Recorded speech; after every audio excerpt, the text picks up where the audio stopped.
Welcome to Rashmi's रसोई। आमच्या कोळी लोकांच्या हळदीसाठी स्पेशल डिश अशी वांग आणि जवळ्याची रेसिपी आज मी तुम्हाला दाखवणार आहे। त्यासाठी हा व्हिडिओ तुम्ही शेवटपर्यंत बघा आणि माझ्या चॅनलला लाईक, शेअर अँड सबस्क्राइब करा। जवळा आणि वांग बनवण्यासाठी हा बाउल भरून आपण सुका खाडीचा जवळा घेतलाय। एक काळं वांग यूज करणार आहोत। एक मोठा कांदा बारीक चिरून घेतलाय। एक मोठा टोमॅटो पण बारीक चिरून घेतलाय। 3 टेबलस्पून तेल यूज करणार आहोत। 2 चमचे आलं लसूण क्रश, 2 हिरव्या मिरच्या कट करून घेतल्यात, 1 चमचा हळद, 2 चमचे घरचा आगरी कोळी मसाला, चवीप्रमाणे मीठ, 2 ते 3 कोकमाची टापं आणि थोडीशी कोथिंबीर यूज करणार आहोत। सर्वात आधी हा जवळा कसा साफ करायचा ते मी तुम्हाला दाखवते। ही आपली गहू चाळायची चाळण असते ना, ती घ्यायची आणि हा जवळा आहे सुका, तो व्यवस्थित चाळून घ्यायचा, म्हणजे आपलं अर्ध जास्त काम इझी होतं। हे बघा, तुम्ही बघू शकता लहान खडी किंवा कचरा किंवा त्याचा भुस्सा असतो तो सर्व निघून जातो आणि हा जवळा मग आपण स्वच्छ करून घेणार आहोत। हा जवळा स्वच्छ केला की मी गरम पाण्यात 15 मिनिटांसाठी भिजत ठेवते।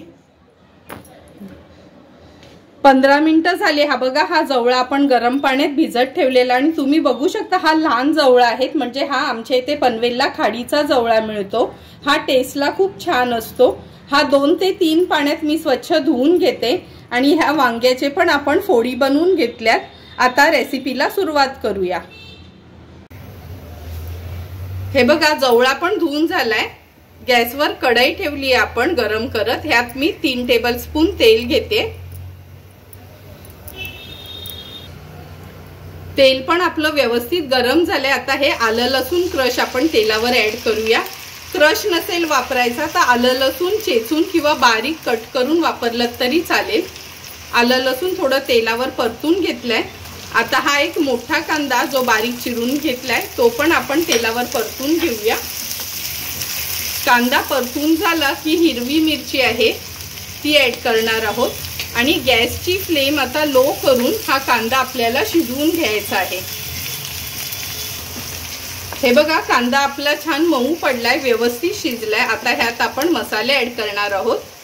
1 चमचा हळद, नंतर 2 चमचे हा घरचा आगरी कोळी मसाला आहे। तुम्ही तुमच्या साठवणीतला मसाला यूज केला तरी चालेल। हळद आणि मसाला पण तेलावर छान आपल्याला शिजवून घ्यायचा आहे। तुम्ही बघू शकता मसाल्याला पण छान तेल सुटले। आता हा स्वच्छ धुतलेला जवळा आपण ऍड करूया। मी या टोपलीत काढून ठेवलेला, म्हणजे एक्स्ट्राचं पाणी निघून जाईल म्हणून। जवळा ऍड केल्यानंतर हा टोमॅटो ऍड करणार आहोत। नंतर हे वांग जे आपण कट करून पाण्यात ठेवलेलं ते ऍड करूया।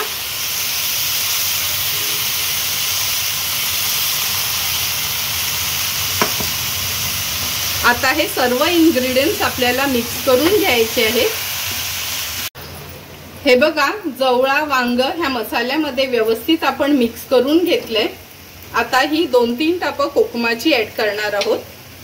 चवीप्रमाणे मीठ ऍड केल्यानंतर पण पुन्हा एकदा व्यवस्थित आपल्याला हे सर्व मिक्स करून घ्यायचं आहे। आता हे सर्व इन्ग्रेडियंट्स व्यवस्थित मिक्स करून झालेत। तुम्ही बघू शकता थोडी वाफ पण जास्त आली आहे।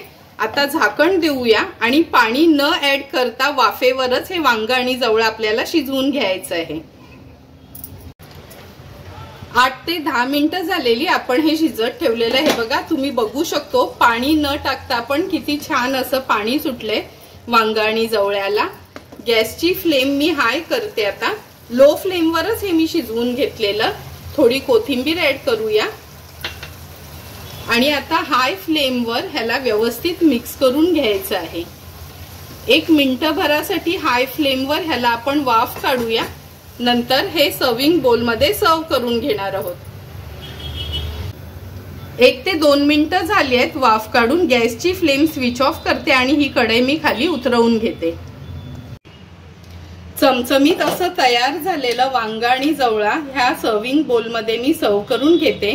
हे वांग आणि जवळा नॉर्मली आमच्याकडे हळदीला सकाळी गोळीच्या कालवणाबरोबर एक साईड डिश म्हणून बनवली जाते। ही तुम्ही भाकरी चपाती सोबत खाऊ शकता आणि टिफिनला नेण्यासाठी पण खूप छान पर्याय आहे। जर तुम्हाला मी बनवलेलं हे वांग आणि जवळ्याची रेसिपी आवडली असेल तर तुम्ही पण नक्की आमच्या आगरी कोळी पद्धतीची ही डिश नक्की घरी तयार करा आणि मला कमेंट करून सांगा की तुम्ही बनवलेलं हे वांग आणि जवळा कसं झालंय ते। तुम्हाला जर माझा हा व्हिडिओ आवडला असेल तर नक्की माझ्या चॅनलला तुम्ही लाईक शेअर अँड सबस्क्राईब करा। Thank you for watching my video.